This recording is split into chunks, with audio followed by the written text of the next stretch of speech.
నెల్లూరు జిల్లా ఉల్వపాడు మండలం కరేడు ప్రాంతంలో పారిశ్రామిక అభివృద్ధి కోసం ప్రభుత్వం చేపట్టిన భూసేకరణలో మరో ముందడుగు వేసింది. భూసేకరణకు స్వచ్ఛందంగా ముందుకొచ్చి అంగీకారం పత్రాలను అందించిన 81 మంది రైతులకు సంబంధించిన భూములకు 26.17 కోట్ల నష్టపరిహారాన్ని జిల్లా కలెక్టర్ ఆనంద్ తాజాగా విడుదల చేశారు. ఎకరానికి 20 లక్షల చొప్పున ఉద్యాన పంటలకు అదనంగా ఒకేసారి మొత్తాన్ని రైతుల బ్యాంకు ఖాతాల్లో నేరుగా జమ చేశారు. మరో 80 ఎకరాల భూములకు సంబంధించిన పరిహారం మరో 10 రోజుల్లో రైతులకు చెల్లించనున్నారు. చెల్లింపుల ప్రక్రియ పూర్తి స్థాయిలో మొదలైందని, ఇకపై ప్రతి వారం క్రమ పద్ధతిలో భూములిచ్చేందుకు అంగీకార పత్రాలిచ్చిన రైతులకు 10 రోజుల్లో వారి ఖాతాల్లో నగదు జమయ్యే విధంగా చర్యలు తీసుకుంటున్నట్లు అధికారులు తెలిపారు. అలాగే ఇప్పటికే సుమారు 1000 ఎకరాలకు పైగా రైతులు తమ అంగీకార పత్రాలను సమర్పించారని, వారికి సంబంధించిన భూముల సర్వే త్వరితగతిన చేపట్టామని, పూర్తయిన వెంటనే పరిహారం చెల్లింపు ప్రక్రియ ప్రాసెస్ జరుగుతుందని స్పష్టం చేశారు. మొదటి విడతలో 7 మంది రైతులకు సంబంధించిన 12.68 ఎకరాలకు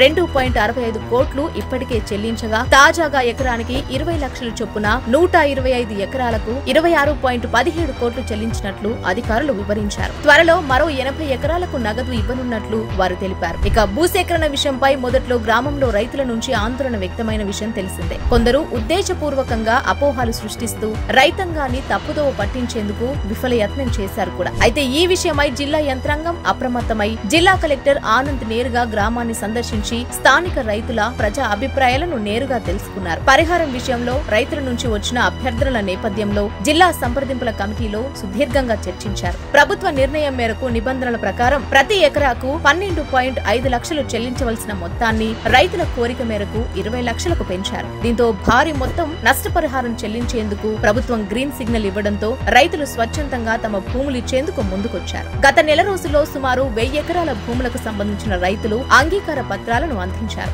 వీరికి సంబంధించిన చెల్లింపుల ప్రక్రియ కొనసాగుతోంది. అంగీకార పత్రాలను అందించిన భూములకు సంబంధించిన డాక్యుమెంట్ వెరిఫికేషన్, భూముల సర్వేతో పాటు పండ్ల తోటలు, బావులు, ఇతరత్రా కట్టడాలను క్షేత్రస్థాయిలో సర్వే చేసి చెల్లింపు చేయనున్నారు. తద్వారా రైతులకు అందవలసిన ప్రతి రూపాయి దక్కేలా చర్యలు తీసుకుంటామని భూసేకరణ అధికారులు తెలియజేశారు. దీంతో ఇచ్చిన మాట ప్రకారం తమకు అన్ని విధాలుగా న్యాయం చేస్తూ అండగా ఉంటున్న ప్రభుత్వానికి, ఇండోసోల్ సోలార్ కంపెనీకి కరేడు ప్రజలు ధన్యవాదాలు తెలియజేస్తూ సంతోషం వ్యక్తం చేస్తున్నారు.